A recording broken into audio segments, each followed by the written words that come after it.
सनड़े सनड़े चपन ते मिठा हिक चुमीअ जो सवाल आहे। सनड़े सनड़े चपन ते मिठा हिक चुमीअ जो सवाल आहे। बेजवाब खणी दिलरुबा तुंहिंजो कहिड़ो ख़याल आहे। बेजवाब खणी दिलरुबा तुंहिंजो कहिड़ो ख़याल आहे। सनड़े सनड़े चपन ते मिठा हिक चुमीअ जो सवाल आहे। सनड़े सनड़े चपन ते मिठा हिक चुमीअ जो सवाल आहे।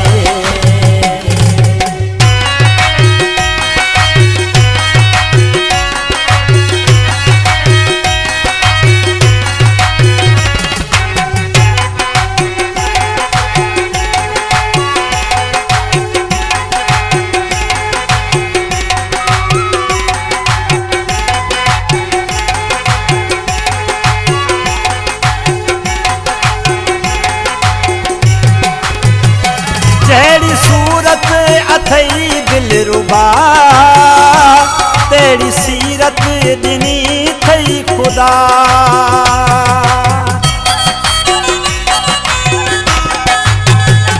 जहिड़ी सूरत अथई दिलरुबा तेरी सीरत ॾिनी थई खुदा। रब साईं तोखां मूंखे हरगिज़ न करे शल जुदा।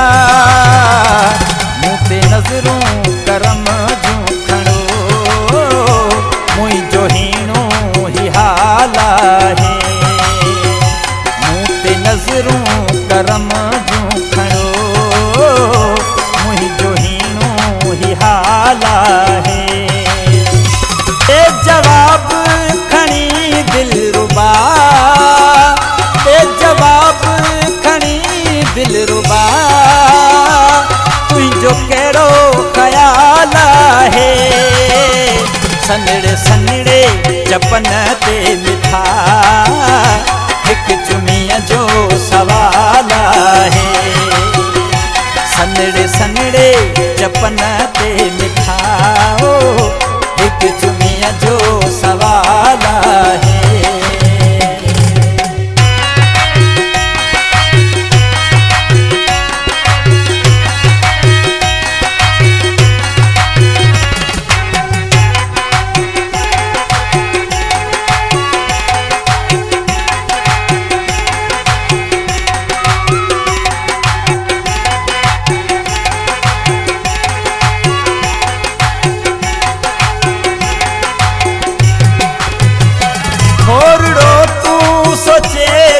खणी शाल जुग जुग जवानी माणी।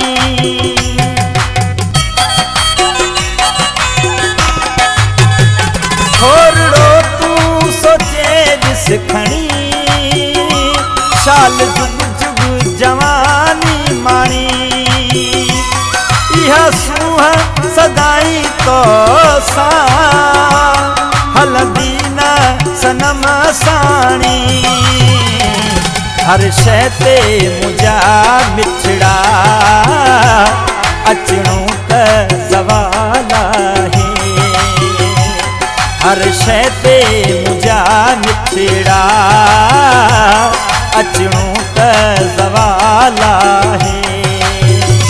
बेजवाब खणी दिलरुबा बेजवाब खणी दिलरुबा तुंहिंजो कहिड़ो ख़याल आहे।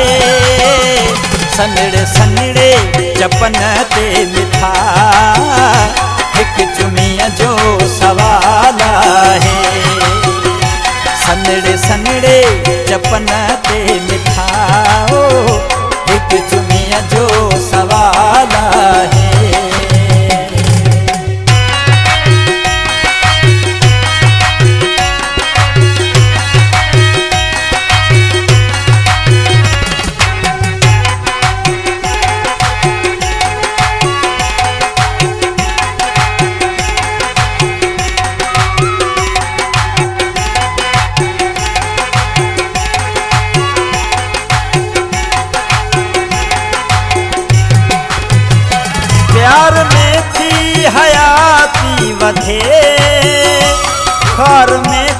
हयाती खुटे।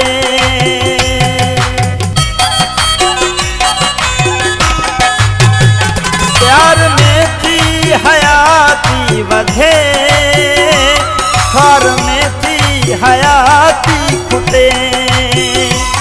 इहो सियाणनि चयो सच आहे, आज़मायूं था भाग खटे। अथई मंज़ूर भतीजी इल्तिजा, जंहिंजो जीअण जंजाल आहे। अथई मंज़ूर भतीजी इल्तिजा, जंहिंजो जीअण जंजाल आहे। ए जवाब खणी दिलरुबा, ए जवाब खणी दिलरुबा, तुंहिंजो कहिड़ो ख़्याल आहे। सनड़ सन